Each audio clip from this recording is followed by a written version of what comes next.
Ooh. Oh, snap. Let me mute this. I'm tripping. What's up, good people? It's time for another session of that verbal cardio, man. We back. Back again. The timing is a little off. You know what I'm saying? We had to shoot something for dad jokes. So we back though. We back, man. Shout out to the patron saints up in the building, man. I appreciate y'all for showing up and showing out. You know what I'm saying? Dulce, Brandon, CJ, Tone, Aomi, Carla, Renee, Shayla, Cafe Olay, it's Miss Smiley, Jay Thomas, Zakia, Jonas C, Chris M.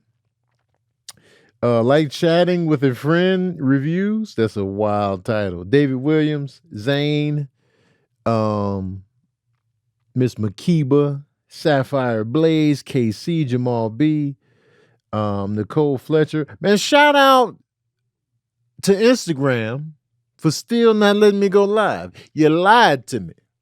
Instagram, y'all be lying.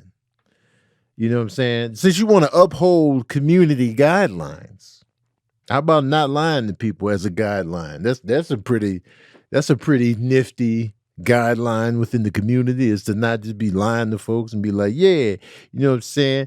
You gonna get your capabilities back on this date, and then that date comes and goes, and I still can't go live.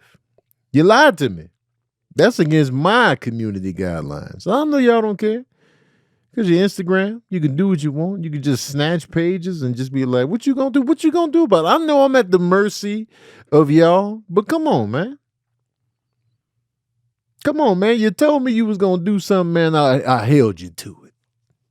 I held you to it, man. I believed in you. I was like, yo, Instagram said I'm banned from going live until July. I think it was like July 14th. Hold on, I'm looking for it right now. I'll tell you the exact day when I was supposed to be back in IG Live business.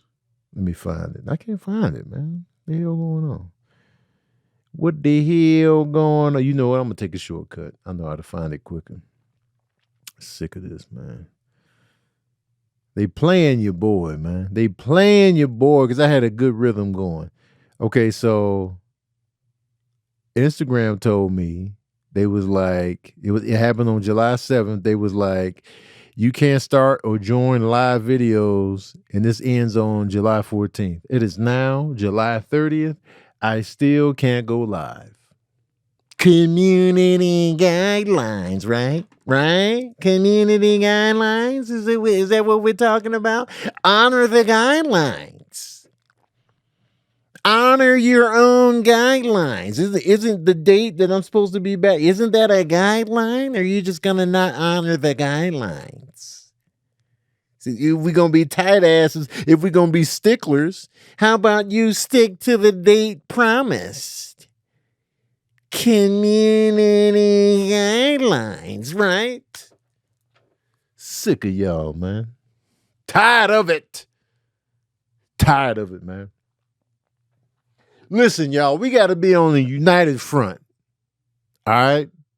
You got two choices for president. You're going to have to pick one or the other. We get it. You can't trust nobody. That's just politics. But some presidential candidates cannot stand. I ain't going to say no names, but one of them I just can't. When you sitting here talking about police immunity, nah. Nope. You just made my decision easy. I cannot stand for police immunity in no shape or form. So if that's what you riding on, if that's what you talking about, nope.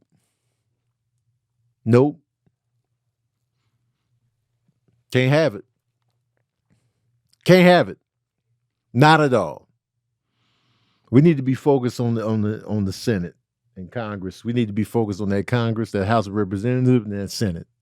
You know what I'm saying? The president is just, they just the face of what's going on. But that goddamn legislative branch. That's all I'm going to say. All right? Now y'all gonna be in here like, well, Kamala did this, Kamala did that. Listen, if Kamala ain't talking about police immunity, she got my goddamn vote. I don't believe blindly in Democrats or Republicans. But goddamn it, I can't have no police immunity. Especially in the wake of yet another police murder. Nah, man. Nah. That should make your decision easy. It should make your decision easy, man. I don't want to hear all the jibber jab and the nah, man. And ladies, women, it's up to you. You outnumber men. It's up to you. Black women gonna do what black women gonna do. Black women gonna rise to the occasion. Black women are not the issue when it comes to making the right decision at the voting polls. It's you white women. The white women, you got to do your goddamn part. Because men gonna be men and they gonna be like, I'm gonna just vote for Trump. Or I'm gonna just not vote at all. I'm gonna just sit here and not be involved and complain and fuss. White women, you dropped the ball last time. You got to do your goddamn part. Hispanic women too, you ain't off the goddamn hook. Y'all need to do y'all parts. Black women, I ain't got nothing to say to y'all. Y'all gonna get it handled. Y'all gonna get it cracking. Y'all gonna get it popping. Black women gonna be active. They're gonna be out there. They're gonna have their stickers on. I already know how y'all gonna do. But you white women and you Hispanic women, y'all got to do your goddamn part. Especially when they coming for y'all bodies. They coming for y'all bodies. Man, the fuck we doing? What we talking about here? What we doing? White women, get your feet together. Stop being sneaky, man. Stop being sneaky out here when it's crunch time. All right? Make the right decision. Sick of y'all, man. You failed this last time. Don't do it again. Talking about some police immunity, man. If you don't get the fuck up out of here, man. If you get police immunity, man, everybody getting capped. They're going to be firing shots first. It's going to be a free-for-all in here. It's going to be GTA. Cops just tripping. Nah, man. Nope. Nah, man. They not going to be on no Lethal Weapon 2 shit. Diplomatic immunity. Nah, man. But let me get off the politics. I didn't come here for that. You're not who I thought you were. Why are you creating division? Man, shut up, man. Hush. I'm coming in hot. Hush.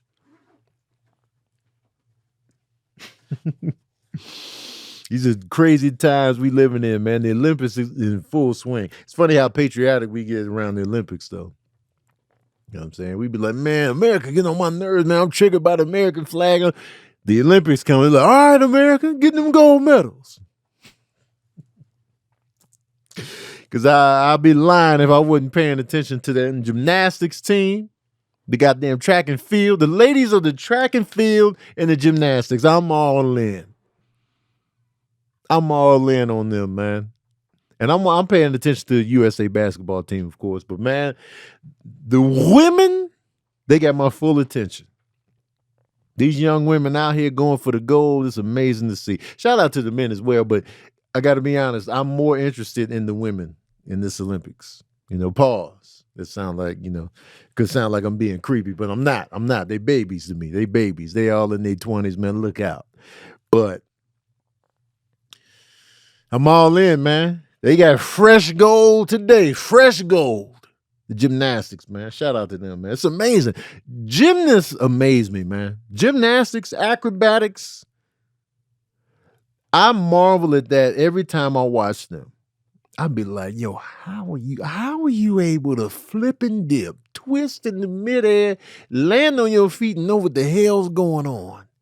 If I do one circle too fast, I'm done. I'm dizzy. I gotta sit down. Who am I? One spin. I'm out of here, man. One twirl, one Wonder Woman, this. Shit. What year is it? Who am I? What? I'm gonna take a seat, man. I just did something a little too quick. Let me just sit back down. What is it? 1985, Doc? What's my name? Who am I? It's just, do you have water? I just need. Feeling a little nauseous. On one slow spin, I'm out of here.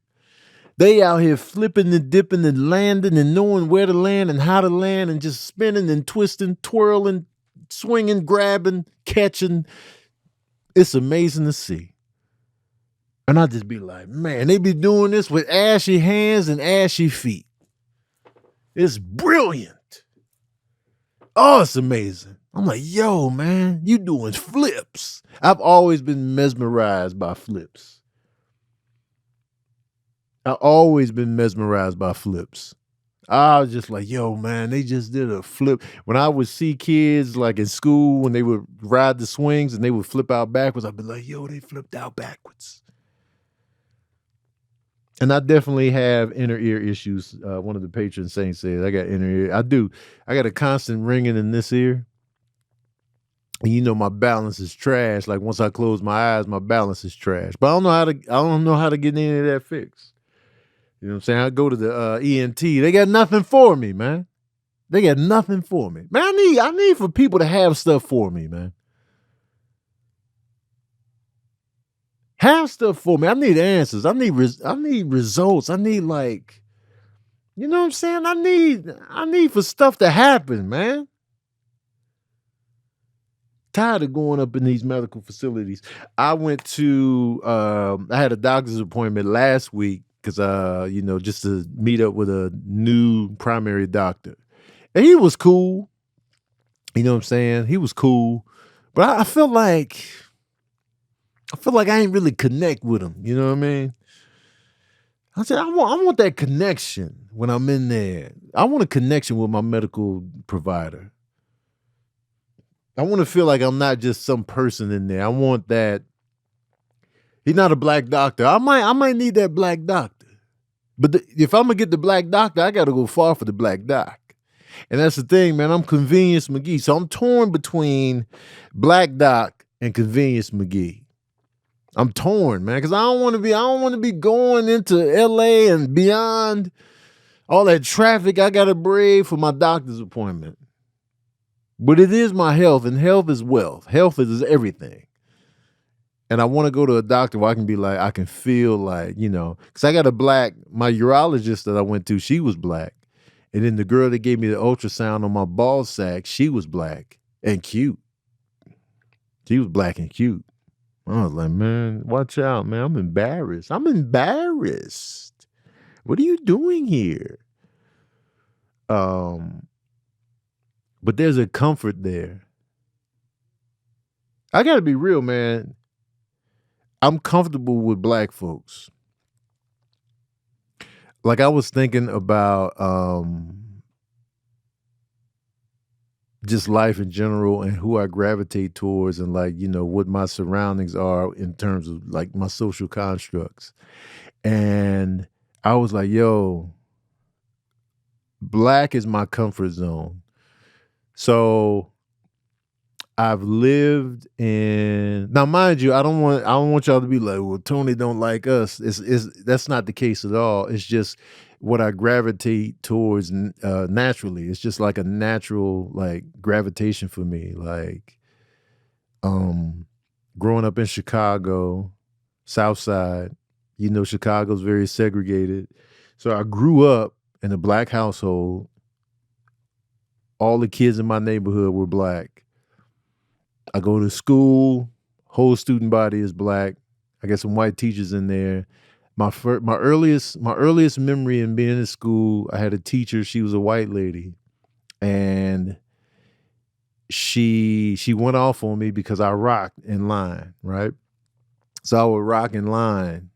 Like anytime I stood, it was hard for me to stand still, so I would just rock like this. I remember that was just like my rocking just gave me comfort, so I would just be like doing this. And so she was getting fed up and she wanted me just to stand still in the line.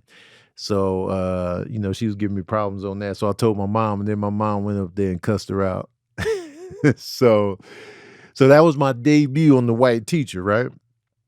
So then, I would have white teachers every so often, but the majority of my teachers were black women.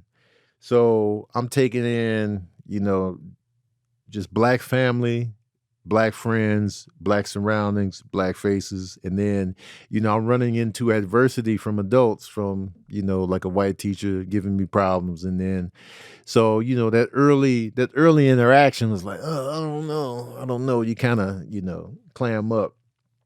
And so, just fast forward throughout my whole educational, background, it was just black. Everything was black, blickety black.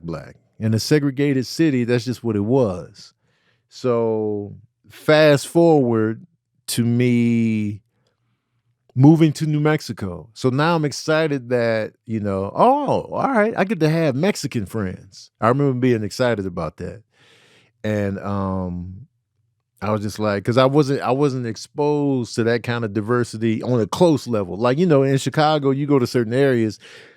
Chicago has a huge Hispanic population, but you have to go there. You know what I mean? And so I stayed primarily in my bubble that was close to where I lived, primarily in Chicago. So when I would go downtown, I would see white people. When I would go, to the west side, I would see more Hispanic or whatever. But I was rarely on the west side, to be honest with you. Like, I was rarely over there. So, my bubble, my experience was just black. So I get to New Mexico. I'm like, yo, I get to have Mexican friends. I'm excited. And I'm making those friends, you know what I'm saying? And I'm playing football. So now, I got white teammates and, Mexican teammates and black teammates. So I'm just like, all right, I'm getting multicultural now. Now, mind you, also, too, to go back to Chicago, my brothers were dating whoever, you know what I'm saying? So they were, my brother's first wife, one of his, no, he had girlfriends before that, but like, his first wife was Filipino. So that introduced me to, Filipino. I was like, Filipino, what does that even mean? What's the Philippines? What is that? So I learned, I was just like, oh, okay. And then I got introduced to Filipino food. That Filipino food, let me tell you something right here, right now. Top 5.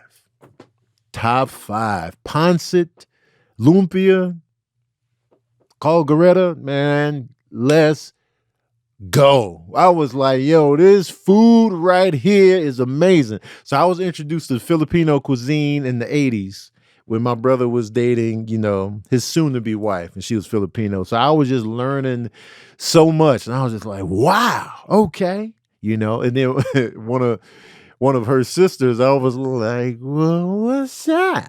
Yeah, I mean, what I'm talking about, what we trying to do. So that just expanded my little, my world. So granted, her sister wasn't feeling me, man. She was a little bit older. You know what I'm saying? When you a girl and you like 1 or 2 years older, that's like leaps and bounds from one another. She 2 years older than me. I was like, I would never date your young ass. I was like, hey, man, watch out. So anyway, so that was my introduction to Filipino people. And I was just like, this is dope, man. So I was learning. Fast forward back. So we in New Mexico. So, I'm just becoming more multicultural, right? But then I would always gravitate towards blacks. No matter what, like, I'm in Clovis, New Mexico, population 30,000. I'm sure the percentage of blacks in Clovis, New Mexico was slim. And so, but I would gravitate towards, because initially I was like, yo, I got Mexican friends. I was over here with the Mexican friends, and I was like, then I just slowly drifted on back to the blacks. And it wasn't even an intentional move. It was just my comfort. I was just like, blacks. Here we are again. So now I'm just thinking about like my life from that point on, it was just like when you look at my circle of closest friends, it's just black every time. Every chapter in my life, just every, chapter, it was just blackness. And then I was thinking, because I was just randomly thinking of this the other day, and I was just like, that's just my tribe. And like even now, it's the same thing. Now, mind you, I have friends of other cultures and other ethnicities and races. Don't get me wrong, people that I love. But when I think about my immediate like surroundings of family and friends, it's just black. And I'm just like, wow, you just naturally gravitate towards your tribe, no matter what that may be. Like, you know what I'm saying? There are people that might be a white person that they just naturally gravitate towards black people for friendship or like, common ground. That's just their comfort zone. Or like Asian might, gravitate towards white or Asian, or, people always gravitate towards something. Some people just stay in their own, race boxes. And I don't think I think a lot of times we think things are intentional, and sometimes they are, but sometimes they're just really not. It's just like a comfort zone. And when we talk about like white people, that everything about them is white, you know what I'm saying? Their friends, their family, their surroundings, their culture, their, taste and everything. Everything's big white, and then you be like, you racist. Like, no, this is just naturally my world. And so, there's a lot of things to dig through when it comes to that. But I think on the surface, we'd be like, can we trust one another here? Just given that how we tribe out. And for me, even though I gravitate towards my tribe and I stay in that, I'm all for like, connection on any level, any ethnicity, any box, any type of, race we want to go to. Cause I just naturally like connect easy.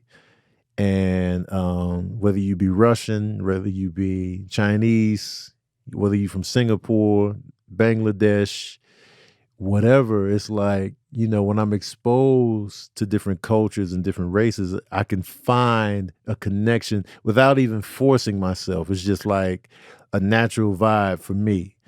So when I'm learning about these new cultures, I'm like, oh, tell me about this and tell me about that. I'm genuinely interested. And I can always find like common ground and like a common connection. But I always gravitate back home. And for me, blackness is home for me. And I just realized that. I know we say it all the time, and like, yeah, but I really feel it without even making that a conscious move. It's just natural. It's just like, oh, you know what? Black has been home for me this whole time without me even realizing it. And so that was just something I was thinking about this week when I think about my fan base and like, the people I'm comfortable around. And, I just noticed that was the pattern. And I was like, all right, well, this is who I am. And that's all right. You know what I'm saying? That's cool. I'm not mad at it. So I just wanted to share that because it was something that crossed my mind like this week. And y'all know I just be talking about whatever's going on with my mind and my thoughts, if you will.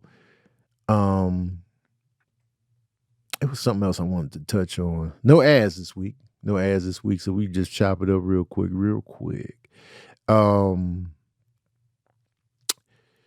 I saw on social media, so Robert Downey Jr. is slated to play Dr. Doom. And, some people were just like, what? And, given all the multiverse shenanigans that they've been doing, I'm just like, here we go. At first, I didn't like it. I was like, no. That's Tony Stark, man. Come on, man. And then, Big Irish J hit me up about a comic book arc where it was Tony Stark was Doctor Doom, and I was like, all right, and I'm always give the utmost respect to the source material. I'm always give the utmost respect to the comic books. But for me, I was just like, no, man, just bring Tony back. I'm not feeling this. But I know Robert Downey Jr. is gonna kill the role because he kills the roles. I already know that. I already know he's capable of killing the role. And I am interested in seeing his contrast between Tony Stark and Victor Von Doom. I am super interested in how he would carry that role. Like when you look at Robert Downey Jr. and Oppenheimer, you can get a glimpse into a Dr. Doomy type of vibe and character from that. Not saying that his character was that dark and that villainous in that movie, but you can just get a different feel for Robert Downey Jr. in that, where he tones down the personality and charm in that movie. So it's like, all right, okay. And I can definitely, because Dr. Doom is super intelligent. Like his character is like, Reed Richards and Dr. Doom are some of the most smartest people in the Marvel universe. So it's like you always feel like when you look at Robert Downey Jr., you always feel like he's thinking about something. Like you always feel like he's one step ahead. So I get the casting as far as like what Robert Downey Jr. can bring, but I was still just like, nah, man. I see what you're trying to do, but so it was just very surprising, and because it came out of left field. I didn't see this coming at all. So what I wanted to bring up though was, and you're right. Josh Brolin was Cable and he was Thanos, and that worked. It absolutely worked. I like Josh as Cable. I loved him as Thanos. So I know it could work. And like I said, I have no doubt in the skills of Robert Downey Jr. But it was just like, wait, what? But I want to say this. People are trying to compare the Jonathan Majors thing with Robert Downey Jr. Like, yo, they gave Jonathan Majors a raw deal, but they let Robert Downey Jr. do what he do, even though he had that drug pass, all those arrests, all that stuff he was doing, breaking into people's houses and sleeping on the couch. I don't like that comparison. I don't think those comparisons are fair. What I will say is that I do agree that Jonathan Majors got a raw deal. I feel like they overreacted based on what went on with him. I feel like he shouldn't have lost his role as Kang. I feel like they jumped the gun, and I feel like they overdid it. And the reason I think this is a bad comparison is because the stuff Robert Downey Jr. was struggling with and going through was in his past. We need to have a fairer comparison. We would need an actor that was in the midst of a successful acting campaign or role, and then something happens and then they strip it away. The better comparison is Johnny Depp. What happened to Johnny Depp and his wife is a better comparison, because when that shit started going down with Johnny Depp, they stripped him of his Jack Sparrow role, and they cut him out of the Harry Potter franchise. And so we know that Hollywood moves on you quick now when you fucking up at home or domestically. We saw it happen with Johnny Depp, who's not black, who's a bigger star than Jonathan Majors, and they were still like, we got to get him out of the Jack Sparrow role. We taking him out of the Harry Potter franchise. We gonna can that movie about the death of Biggie Smalls with him and Forrest Whitaker. We just not even gonna release that. And so I feel like that's a better comparison than the Robert Downey Jr. thing, because Robert Downey, he struggled with drugs and substance abuse and stuff like that. That's more of an internal struggle. But like I said, it was in his past. And even when they were going to book Robert Downey Jr. for the role of Iron Man, the studios were against it. And this before Disney came. Once Disney, they're going to be some tight asses. And Disney owns Pirates of the Caribbean and all that stuff. So they were like, We had the family to think about. But at the time that they were, casting for Iron Man, it was Marvel, but they were still hesitant on, hiring Robert Downey Jr. because of his past. They were like, oh, we don't know about this, man. He got the drug issues, he got all these problems, you know what I'm saying? And he was coming back around, getting his feet together. And so, John Favreau, he had to fight to get Robert Downey Jr. in the mix. So the studio wasn't even on board. And that's another reason why it was just like, he's not tried and true. He has this history, That's why Terrence Howard ended up making more than Robert Downey Jr. for the first Iron Man, because they were like, we'll give you $500K. We don't know, man. We don't know. So I feel like that comparison that they're making with Robert Downey Jr. and Jonathan Majors, I feel like it doesn't match, in my opinion. Like that's a bad take. And racism is in Hollywood, 100%. 100%. But we've seen them in the midst of big campaign and big movie and big franchise. They snatch a white man out of that role too. So, but I still feel like Johnny Depp is owed an apology. And I feel like Jonathan Majors should get some of his roles back. Now, him losing the Army gig, I already know. There's some soldiers out here in this military that got some dicey past. They got some shaky, dicey backgrounds, and they all up in this military learning how to use a gun. They out here with cases and DUIs and domestic issues and stuff like that. You know what I mean? So it's like, mad dicey. But I really feel like Jonathan Majors got a raw deal. He got a raw deal for sure. But I just think comparing Robert Downey Jr.'s journey to his is just a bad take. And that's my opinion on that. That's how I feel on that right there. I also wanted to say this too. The Cosby Show is now underrated. I know what Bill Cosby did.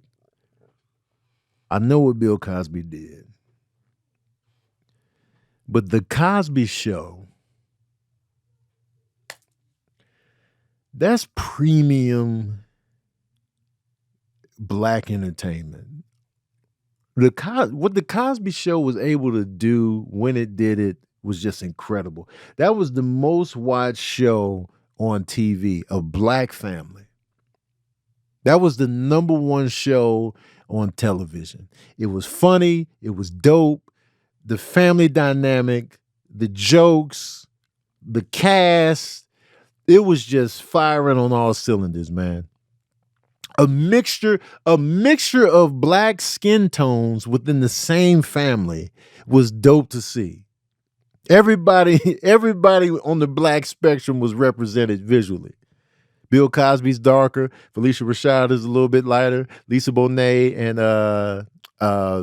the older sister, Sandra, a little light skin. Theo and Vanessa and Rudy, darker skin. It was just like everybody could see themselves within the black dynamic in that show. They were funny. They were well off. They wasn't struggling. They wasn't in the projects. It wasn't hard times and woe is me. It was just a fun, dope family. And you see them going through college and engagements and marriages and you know what I'm saying? You get in the in-law aspect of it and you know what I'm saying? Like meeting who your kids are dating and breaking down that dynamic and a mother that ain't having it and just, it was just a fantastic show. And I know what Bill Cosby did, but it's like, yo, what he did aside, man, we cannot sweep that show under the rug. And it holds up. The show holds up. It's still hilarious and funny and dope. And I just feel like we overlook that show now. We keep talking about the Fresh Prince and Martin all the goddamn time, but the Cosby Show is the cream of the crop. It's because it was funny, man.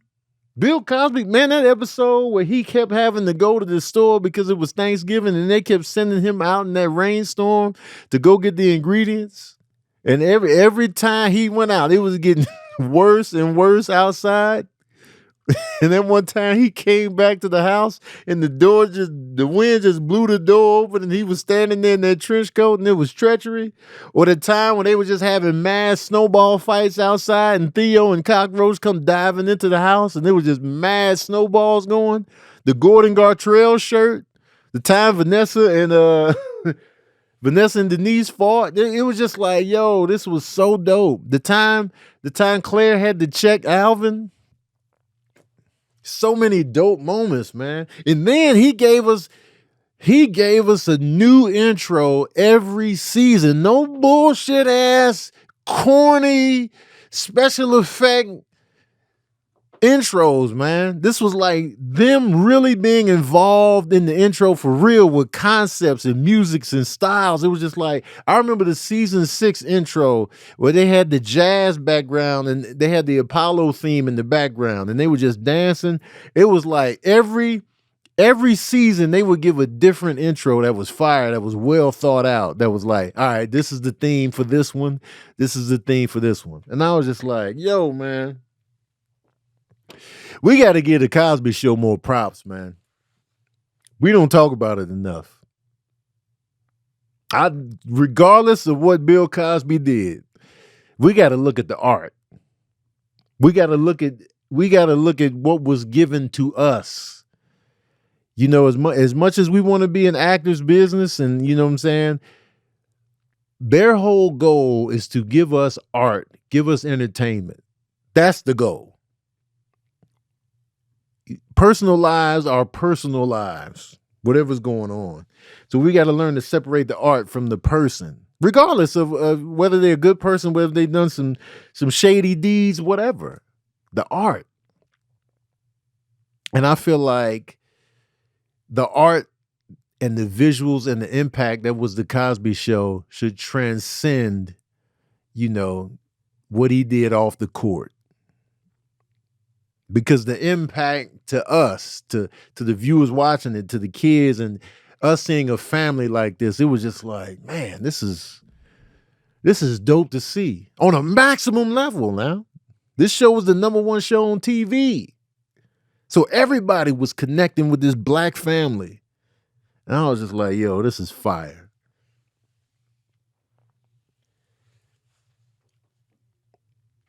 Not really when he uses his popularity to hurt others.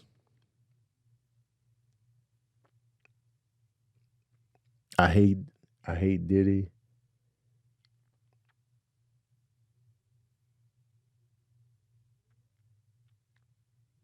So y'all can't separate the art from the person.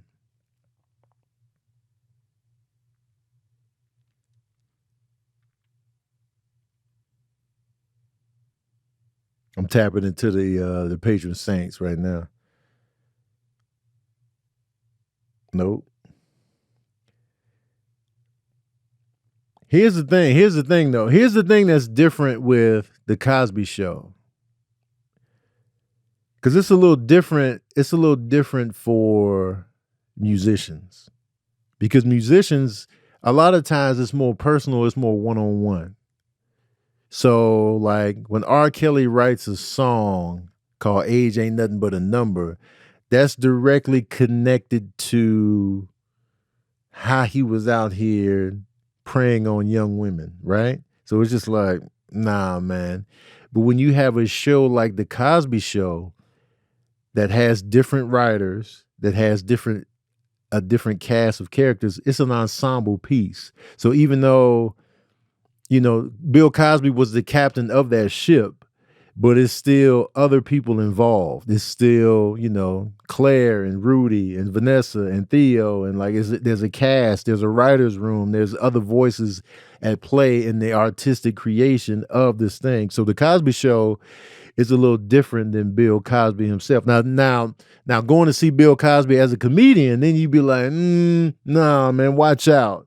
But when you're talking about a whole TV show with a whole ensemble and a whole cast, it's like, okay, are you gonna are you going to sacrifice the entirety of that show just for one person's misdeeds?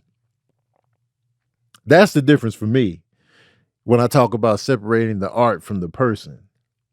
But when it comes to like, it's a little different when it's like, so like, let's say the song More Money, More Problems. You know, P. Diddy produced that song.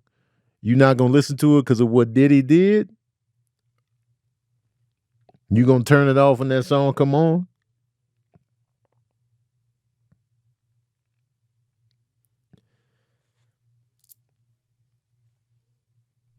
Like how are you handling it?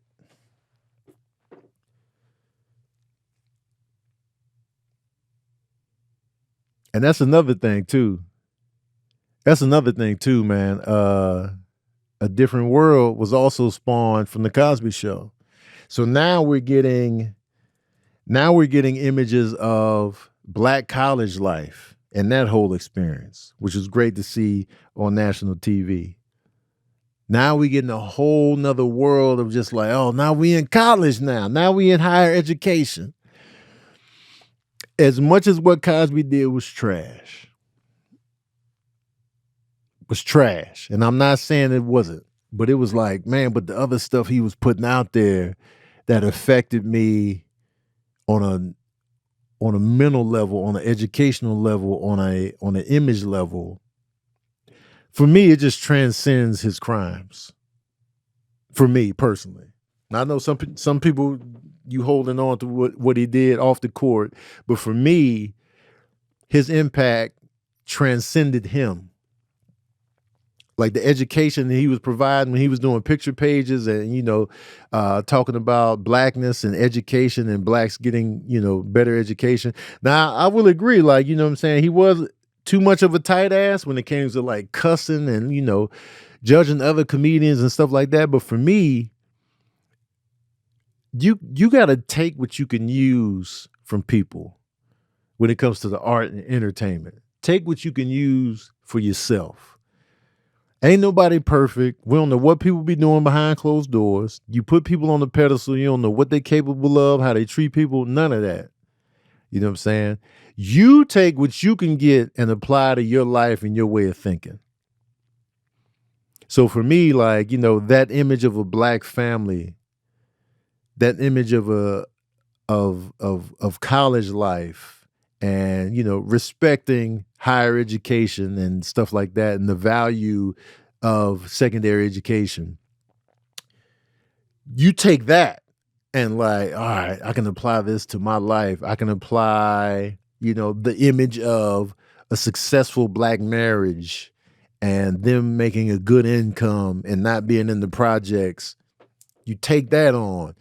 The different shades of different black tones within the same household. You take that in and just like going to college and meeting friends of different backgrounds and everybody's black, but everybody's different. And we're all in the same institution trying to get higher education. You take that in and like, being proud of your blackness and being able to thrive within the white Hollywood system. You take that in. You know what I mean? And so once we start getting into people's personal lives and personal beliefs and outlooks and stuff like that, it dilutes everything that you can draw from. And so, that's that pedestal stuff. Like you don't know these people in real life. So you take what you can get and then go from there.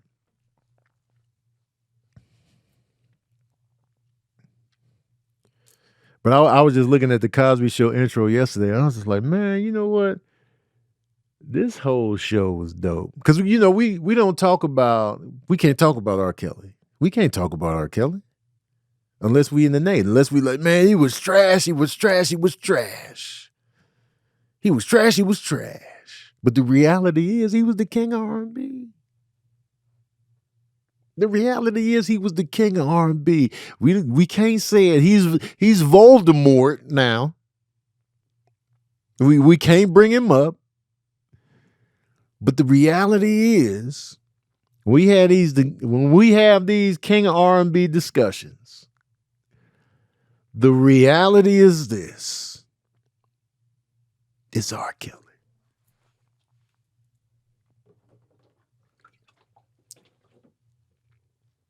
It's R. Kelly.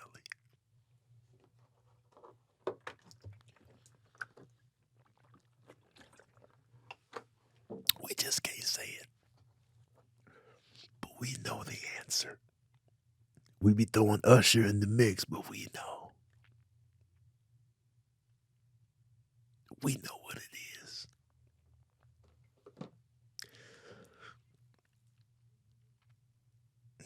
We know. We know who the king is. We gotta be real. We gotta be real with ourselves. Robert Kelly.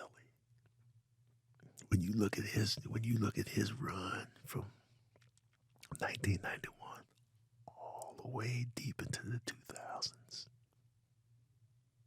nobody's doing that.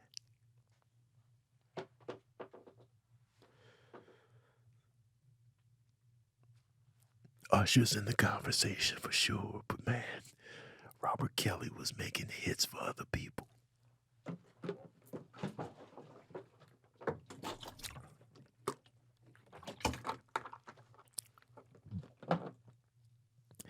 He was making hits for others and his own hits with the longevity.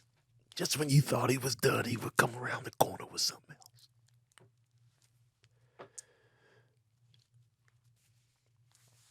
It's crazy, man. Robert Kelly wrote a smash hit for Michael Jackson.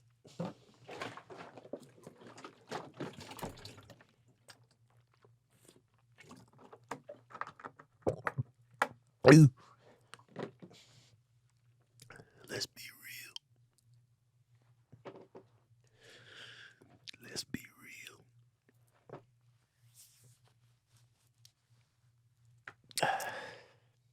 I'm just saying. I'm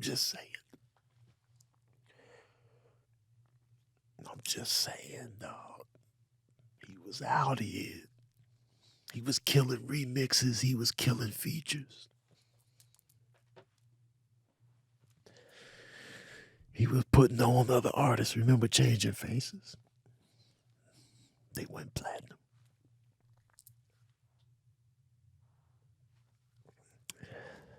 He was out here. I don't know what other artists Usher was putting on.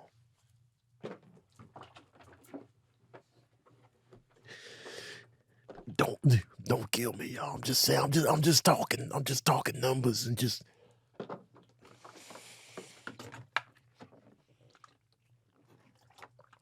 But we're not gonna talk about it. We're not gonna talk about it.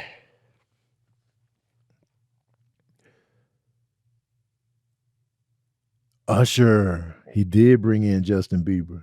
He produced Justin Bieber. He wrote his music, or did he discover him? He mentored him.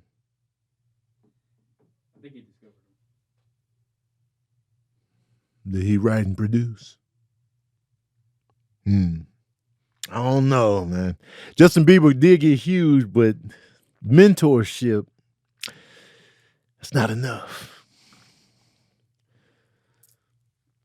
R. Kelly was in that studio. He was writing, he was producing, it's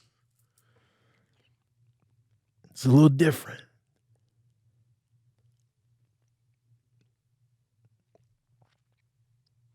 R. Kelly was writing shit and producing it. We know who it is, y'all. We just can't say it. We know who it is.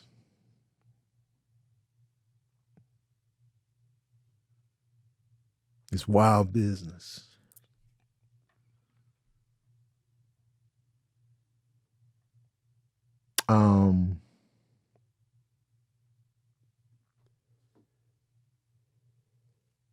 I wanted to get serious for a moment. So, actress Erica Ash, she recently passed away. she lost a battle with cancer. Um, I met her on the set of Outlaw Johnny Black. That's where I first met her. And immediately I was like, yo, who is, because I wasn't privy to her before I met her. And I didn't know she had done Mad TV and she was on all kind of stuff. And like, you know, oh snap, okay, yeah. But she was hilarious, like, you know, on set. And I was just like, man, this girl is funny and quick. I was like, man. And I was doing like these little interviews with the cast, and she was just so quick and funny. I was just like, yo, man, you funny as hell. And we just hit it off immediately, right? And then you know, so we would communicate every now and then she came to one of my shows, Tony Baker and Friends, and then she was just like, yo, I wanna talk to you about my stand-up set. And so we met up at this place, a little vegan joint called Sun Cafe. And we sat there, we talked about our jokes, but we talked about life too, and just had a great convo, great energy, just a great time. And she was just like, yeah, let's get together again. You know, I'm gonna have you over for dinner. I was like, say less.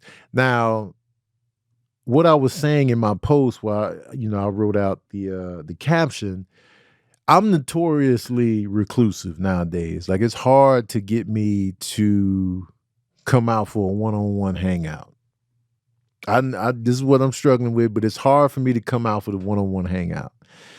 And like, I'll show up to the game night at the group activities, but when it's the one-on-one, I'll be like, I start getting like, I don't know. And so but I met up with her at that restaurant, and then when she was like, yo, you know, come by the crib, you know, I'll cook. And I was like, all right, okay, all right, I'm gonna do it. And so so I did, you know, I went over there, and she ended up having to order, you know, takeout because she wasn't feeling well. And you know, I can tell that she was very, like, you know, she was very weak and like moving slow and stuff like that. So I was like, but still, great time. We was talking, we was chatting, talked about art, real estate, just life, and you know. But I didn't want to pry into, like, you know, her business, her health business. So I didn't ask, like, you know, what's going on exactly, you know. And so I never asked directly what the illnesses were. And then, you know I'm prone to ask the hard-hitting questions, but I just didn't want to, you know, ask. I was just like, yeah, let me hush. And so good times, went over there, had a great time. But I'm glad I went. Man, because I would have missed those moments with her. I had no clue, you know, how dire, you know, her situation was, but I'm so glad I did go, because I would have missed those moments. And it's just like, man, I need to bring my ass out, you know, more often. Because and the crazy thing was, I had a show at the Improv on Sunday. And when I was leaving the Improv, she popped up in my head heavy for some reason. I bullshit you not. I'm not just saying this just to be like, oh, I feel something. Some people be lying. But I was like, she popped up in my head. I remember I was sitting in the car on Fairfax before I started driving. I was just like, Erica Ash. I just started thinking about her. And I was like, I ain't heard from her in a minute, man. I need to hit her up. And I was just, this is the dialogue I'm having in my head. I need to hit her up, man, see how she doing. And I ended up, you know, getting distracted with other stuff on my phone, and then I drove on. You know what? I should send her a text, man, just to check in, because I remember having these thoughts at like the red lights and stuff. But she just popped up heavy in that moment. And then I never sent the text out because it was already like 10:30, maybe 10:40. Now, mind you, I'll be texting people late. You know, I got to stop doing that. But I text people late. It's not because I'm on some booty call shit, or I'm just trying to be disrespectful. I tend to text late because I like to text when I'm thinking about you or when I feel it, because I'll forget. I will forget, and then I forgot to reach out, and then so I tend to text impulsively. I'll be like, thinking about you right now, bam, boom. Because if not, then I'll just forget, and then you'll get washed down into my thoughts of just clutter. So, but I didn't send the text out, and then the next morning I look at the group chat, and B. Lou had said, Erica passed, and I was just like, wait, what?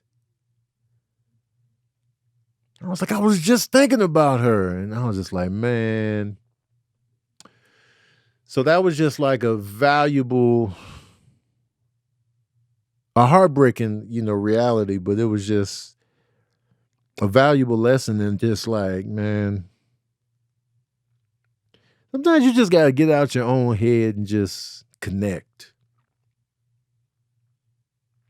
And like, if I didn't hang out with her in those two invites, I would be sitting here like, man, she asked me to hang out. She asked me to come over, and I never did. And then I'll be sitting here with regret. And just because I'm reclusive for no good reason, when people want to connect and reach out and just, spend time and just be in your company and stuff like that. Of course, we got to have our boundaries, and we got to have our own like little pocket of peace or whatever that may look like. But I tend to like overthink and just, punk out. And so I'm glad that I'm really grateful that I did choose to go hang out and be in her company and her time and space. And it was just great vibes, and usually 9 times out of 10, when I do hang out, when I do come out, when I do bring my punk ass out of the cave, it's a good time. It's just me in my head too much beforehand. It's just like, I don't know, but like 9 times out of 10, I'm like, man, I'm glad I went. Usually when I come out of wherever I go to, I'm usually coming away from it like, I'm glad I did this. But it's those thoughts before I do it that's just messing it all up. But definitely my condolences to Erica's family and friends, and just everybody that knew her and loved her, and just, sucks, man. She was 46. She would have been 47 this year in September. We the same age. We were both born in 77. Trash.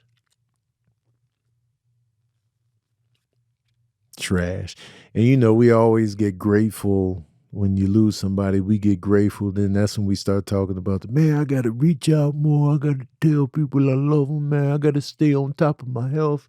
We always go through these thoughts like, man, I'm going to make the change.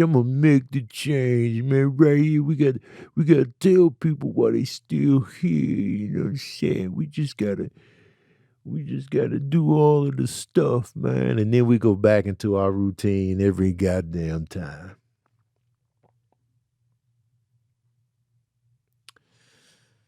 And it's just like, and cancer is just so versatile with the bullshit. Cancer's out here. I'm going to find a way to take you out. I'm going to catch you from multiple angles. I'm going to get your ass. I'm sick of cancer, man, because it's just like, bruh, give us a chance out here, man. Every goddamn time, man. And then you be trying to stay on top of it. You try to watch what you eat. You try to exercise. You try to get your checkups. You try to get your blood work. You try to, and sometimes it's just, sometimes even that's not enough. And cancer's like, nah, it's not enough. I want your life. Sucks, man. So my heart eternally goes out to any of you that have lost loved ones to cancer, any of you that you yourself have battled cancer and won. If you're battling cancer right now, heart goes out to all of you. Because you just never know. You never can tell, man. And this sucks. Big musty, man. Tired of it. But here we are with another loss. Yeah, so absolutely. Heart's going out on all fronts. And my heart goes out to my Sigma brother from New Mexico State, Grant Taylor. My heart goes out to you and your family, bro. I don't even know if you watch Verbal Cardio, bro, but you know what I'm talking about, man. So yeah, man. Death is big raggedy, man. Big musty. Big musty. Sick of it. I think about it all the time. It's impossible for me not to think about death because, you know, I lost my son too early.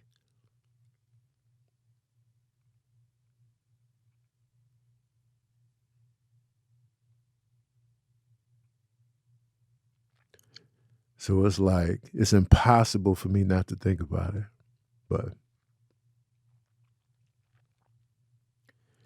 anywho, I didn't want to hit y'all with the somber at the end of the Verbal Cardio, but here we are. Here we are. I know it was one more thing I wanted to talk about, but I forgot what it was. But we'll say that for the next one. Wait, why do I have peanut butter listed on the Oh, okay. Okay. So I wrote peanut butter down as some topics I wanted to talk about on Verbal Cardio. Peanut butter. So I noticed my weight had gone up a little bit. Y'all probably can't tell. I don't know if you can tell or not, but it did go up on the scale, right? But I've been back on that peanut butter. And here's the thing. So I get these protein poppers from this place called Nectar by the crib. So what the protein poppers are is like peanuts, it's like peanut butter. It's like, you know, little those, I think dates is in there too, and like, you know what I'm saying? It's a quick shot of protein for your day, right? And you get two in the little container. You get two poppers, right? So I had been on these a while back, but I've been avoiding peanut butter as a whole. So I've been easing back into the poppers because I'm like, yeah, nice little protein source, you know what I'm saying? So I've been going and I've been getting 4 of them at a time. I started with the 2 and I was like, man, I've been doing good, you know what I'm saying? Been working out, been slimming it down, you know what I'm talking about? You feel me? I'm down here at the 200, 199, you know, proud of myself, feeling myself. So I was getting 4 poppers and just popping them. Breaking my fast, walking around while eating the poppers. I'm doing my little shopping, my little random errands. I'm eating the poppers. Now, you know what I'm saying? So now then, I'm back on the peanut butter kick because I love peanut butter. So I'm back on the peanut butter kick. I'm getting too comfortable now. Now I'm at Whole Foods. They done reestablished the freshly squoze where, you know, you turn the machine on and you can get that fresh peanut butter straight from the tap, right? They got these at Whole Foods. You turn on that little machine and it just comes out and they grind it right there. They squoze it into your container right there. You getting that fresh. So for a long time, they didn't have the honey roasted peanuts in the squoze joint, in that freshly squoze peanut butter joint. They brought the honey roasted peanuts back. And I was like, guess who's back? So I grabbed my little container and get the freshly squozed honey peanut butter right into the container. And when I tell you, when I get this particular freshly squozed honey peanut, I just put it in the container and get a spoon and eat it like that. So now I'm doing the protein poppers and the freshly squozed. So I noticed my weight going back up. I'm like, it's the goddamn peanut butter. I was getting too comfortable, man. I was getting beside myself. And this was multiple days a week. I started out like, all right, I'm gonna just do once or twice a week. I was doing it 5 days. So I had to get back on track, y'all. Because peanut butter will pudge your boy out. So I had to get back on track. Because I went up to like 210. And then when I went to the doctor and they measured me with my clothes on and stuff like that, I was like 217 on that scale. Mind you, I had already eaten, I'd already had mad water, and I had clothing on. Usually when I hit the scale, I'm just in my underwear. And I like to weigh myself before I start eating for the day. And so I was like 217. So I knew that 217 was in reality like 214, 213. So then when I got on the scale, I was like, man, 217. And I got on the scale with my drawers on. I was 210. And I was like, damn, man, 210 is the goddamn peanut butter. So now, like on my last weigh-in, I was 205. So now I just gotta chill out. I gotta chill out on the peanut butters, on the protein poppers and the butters and the freshly squozes. I gotta chill out. Gotta chill out. Now, the honey ain't the problem. It's the peanut butter itself. The honey is fine. It's that goddamn. You got to know yourself. You got to know yourself and what you're doing and what you're eating, man. And I was like, I've been up to no good. And now I got to check myself. So here we are. My ideal weight, Kev just asked me this yesterday. My ideal weight, I like to be 199, 200. I like to be 200 flat. I like to be that 200 flat. I don't want the 210s and the two somethings. I want that 200 and 199. 199 would be ideal. If I can just be 199, like something that's on sale, that's when you got me, man. Give me that 199, that 199 with an L in there. With peanut butter be so good, man. I'm 6'2", yeah. That 199.5 is all right with me. Anyway, man, I appreciate y'all, man. I almost folded in this episode, but I held it together once again. I was gonna do a whole memory lane joint, but I'm gonna say that for the next verbal cardio. I had it all mapped out, but I ended up going along with other stuff about the Cosby Show and like separating the art from the person and all that good stuff. And I almost cried in this episode. My eyeballs twerked and they were wet. They were juicy at the bottom. Almost got me. But I stood firm. Have I folded on verbal cardio yet? I don't think I have. I've definitely folded on the movie nights with the patron saints. But I don't know if I folded on verbal cardio. Yes and no. I'm getting yes and no's. Not completely. I've definitely come close a few times on verbal cardio, but I can't remember if I did a complete fold. But I know I can fold with y'all. I already know it's a safe place. But I'll be holding it together. So we're gonna do the memory lane next episode because I had it all mapped out. The transition was gonna be I saw Wolverine and Deadpool and Wolverine, so it made me think about Wolverine heavy, and it was like And Hugh Jackman was so great in Deadpool and Wolverine. And it was like, yo, he made his debut as Wolverine in the first X-Men. That was the year 2000. That was going to be my focus year on this memory lane, was going to be the year 2000. So we're going to save that for next Verbal Cardio. We're going to do the year 2000. We're going to talk about that year. And so, but anyway, go see it. I'm about to do a review for Deadpool and Wolverine right after I record this, so stay on the lookout for the review. I won't do a spoiler review. And but yes, the review is coming soon. Anyway, man, I appreciate y'all. I love y'all, and thank you for tuning into another session of that Verbal Cardio.